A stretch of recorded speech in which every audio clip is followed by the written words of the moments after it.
வணக்கம் நேர்களே, உணவே அமிர்தம் நிகழ்ச்சிக்கு உங்களை வரவேற்கின்றோம். இந்த வாரம் முழுக்கவே புற்றுநோய் பாதிப்புகளை தடுக்கக்கூடிய உணவு வகைகளை நாம பார்த்துட்டு வந்துட்டு இருக்கோம். அந்த வகையில இன்னைக்கு என்ன ரெசிபி பார்க்க போறோம்னு டாக்டர் கிட்ட கேட்டு தெரிஞ்சுக்கலாம் வாங்க. வணக்கம் டாக்டர். டாக்டர், நிகழ்ச்சிக்கு போகிறதுக்கு முன்னாடி நம்ம பொதுவாக பார்த்தோம்னா இந்த புற்றுநோய் அதிகமாக பெண்களுக்கு யூட்ரஸ் கேன்சர் மற்றும் பிரெஸ்ட் கேன்சர் அதிகமாக வருது. இதுக்கு என்ன காரணம் டாக்டர்? கர்ப்பப்பையில் ஏற்படக்கூடிய கட்டிகளும் மார்பகத்தில் வரக்கூடிய கட்டியும் தான் அதிகமாக இருக்குது அப்படிங்கிறது. அதாவது மற்ற பெண்களுக்கு மற்ற இடங்களில் வரதை விட இந்த இடங்களில் அதிகமாக வர்றதுக்கு தான் இருக்குன்ட்டு நம்ம ஸ்டாட்டிஸ்டிக்கலாகவும் சொல்கிறாங்க. உண்மைதான் நீங்கள் சொல்கிற கருத்து. இதுக்கு காரணம் பெருவாரியான அந்த ஹார்மோன் சுழற்சி மாறுபாடு. அந்த ஹார்மோன் சுழற்சி மாறுபாடுக்கு பின்னணியாக இருக்கிறது நம்ம முதல் நாள் சொன்ன அதே பழக்க வழக்க மாறுபாடுகள், உணவு பழக்க மாறுபாடுகள், போதுமான நேரத்தில் செய்ய வேண்டியதை செய்யாமல் விட்டது. உதாரணமாக சொன்னாச்சுன்னா, ஒரு பெண் பெரியவளான பிறகு செய்ய வேண்டிய கடமைகளை சரியாக பெற்றோர்கள் செய்யலை அப்படின்னாச்சுன்னா இந்த பிரச்சனைகள் வர்றதுக்கான வாய்ப்புகள் அதிகம் இருக்குது. கருப்பு உளுந்து, அப்புறம் கருப்பு எள், அதுக்கப்புறம் பனை வெல்லம், தேன், தேங்காய் பால், அப்புறம் சிகப்பரிசி, இப்போ ஏராளமான அரிசிகளை மீட்டெடுத்துட்டாங்க.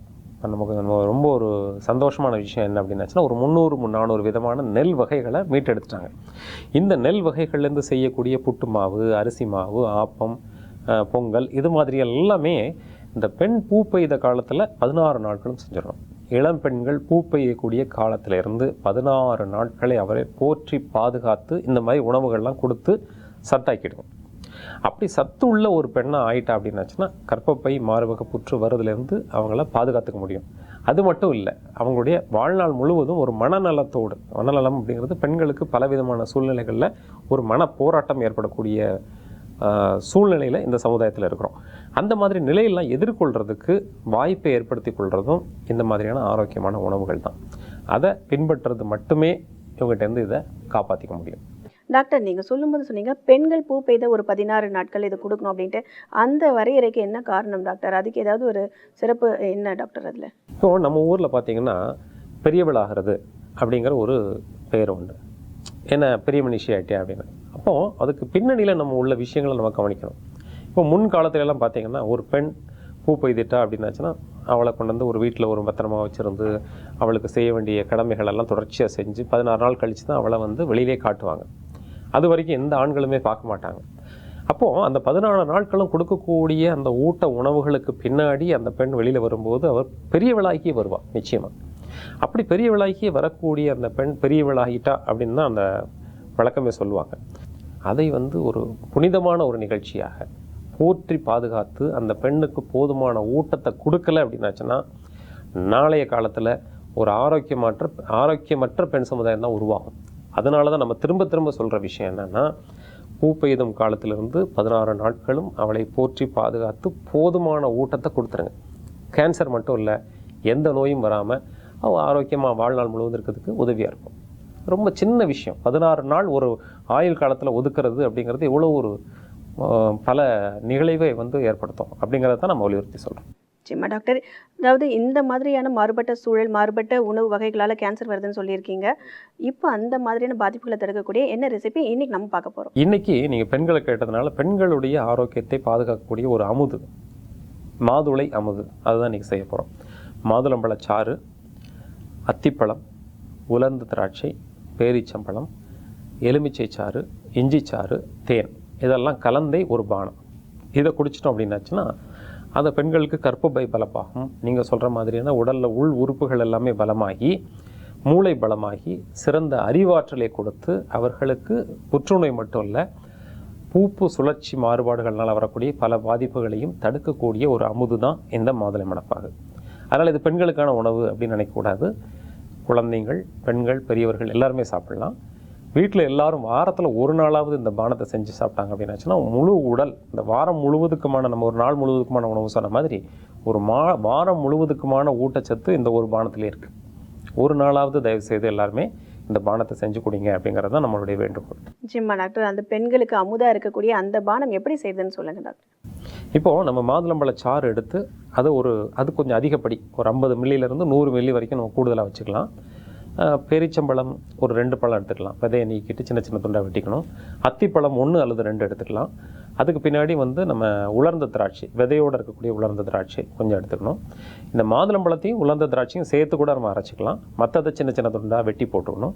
அப்புறம் எலுமிச்சை சாறும் இஞ்சி சாறும் 10 மில்லி அதில் கலந்துட்டு அதுக்கு பின்னாடி கொஞ்சம் தேன் கலந்து ஒரு 10 நிமிஷம் வச்சுருக்கணும். எப்போதுமே பல விதமான சாறுகளை ஒன்று நம்ம கலக்கும்போது ஒரு 10 நிமிஷம் அதில் வச்சுருந்தோம்னா ஒருவனுடைய சத்தை ஒன்று கூட்டி அது பக்குவப்படுறதுக்கு நம்ம கொஞ்சம் டைம் கொடுக்கணும். 10 நிமிஷம் போதும். 10 நிமிஷம் கழித்து எடுத்து பருகிட்டோம் அப்படின்னாச்சுன்னா இதுதான் மாதுளை அமுது. இந்த மாதுளை அமுது எப்படி செய்யறதுன்னு நான் நேயர்களுக்கு செஞ்சு காமிச்சிட்டு வந்துடுறேங்க. நிச்சயம். புற்றுநோய் பாதிப்புகளை தடுக்கக்கூடிய மாதுளை அமுது எப்படி செய்யறதுன்னு இப்போ நம்ம பார்த்துடலாம். இந்த வாரம் முழுக்கவே புற்றுநோய் பாதிப்புகளை தடுக்கக்கூடிய உணவு வகைகளை தான் நம்ம பார்த்துட்டு வந்துட்டு இருக்கோம். அந்த வகையில் மாதுளை அமுது எப்படி செய்யறதுன்னு இப்போ நம்ம பார்த்துடலாம்.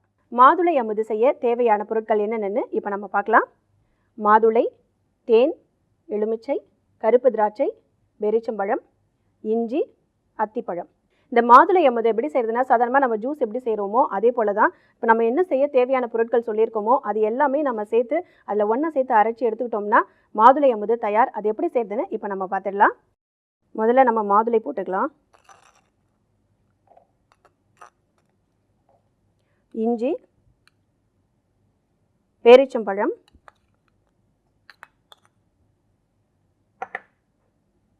கருப்பு திராட்சை, இது எல்லாமே சேர்த்து நம்ம முதல்ல அரைச்சி எடுத்துக்கலாம்.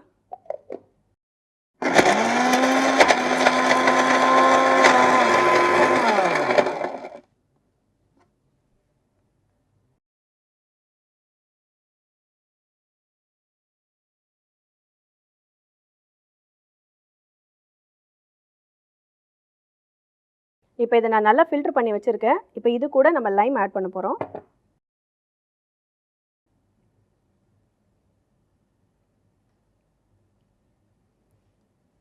லைம் ஜூஸ் நம்ம கடைசியாக ஆட் பண்ணியிருக்கோம். இது நல்லா கலக்கி விட்டுட்டு இப்போ அத்திப்பழம் மேலே நம்ம ஸ்ப்ரெட் பண்ணி விட்டுட்டு தேன் தேவையான அளவுக்கு ஆட் பண்ணிக்கலாம்.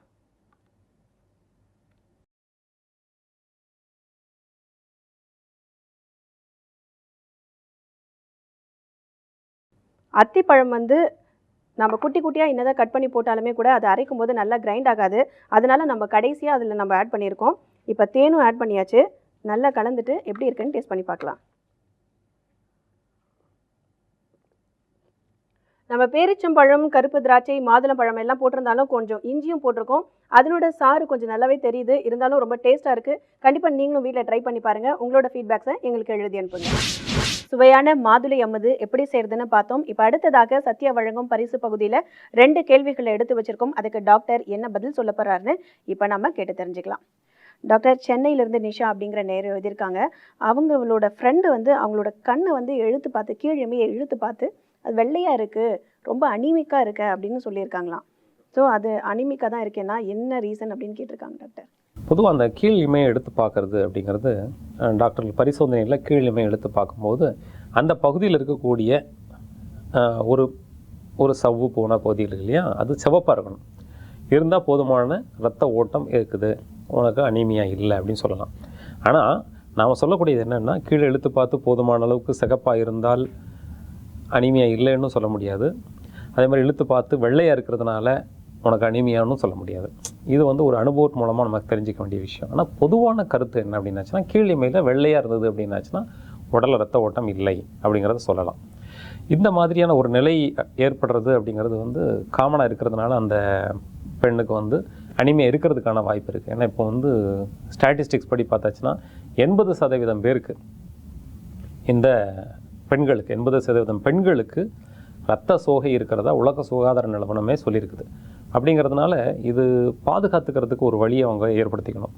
கீரை அதிகமாக பயன்படுத்துறது, காய்கறி நிறைய பயன்படுத்துறது, பழங்கள் நிறைய சாப்பிட்றது, இதன் மூலமாக இந்த அனீமியா வராமல் தடுத்துக்கிறதுக்கு உதவியாக இருக்கணும்னு நம்ம பல நிகழ்ச்சிகளில் சொல்லியிருக்கோம்.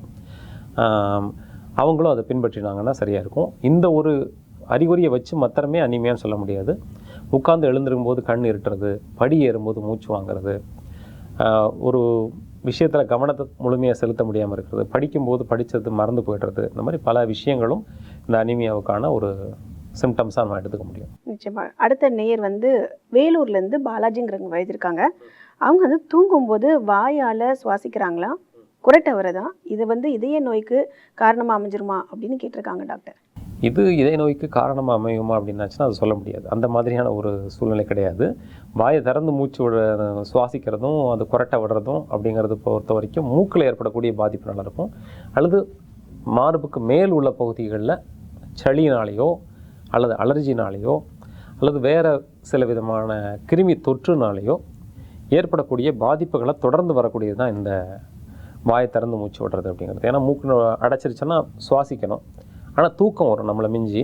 எப்படி செய்கிறது அப்படின்னாச்சுன்னா இயற்கையாகவே வாய் திறந்து அப்படி காற்று வாய் வழியாக போயிட்டு வரதும், வாய் வழியாக காற்று போயிட்டு வரும்போது அது குரட்டை வர்றதில் ஒன்றும் ஆச்சரியப்பட வேண்டிய விஷயம் இல்லை.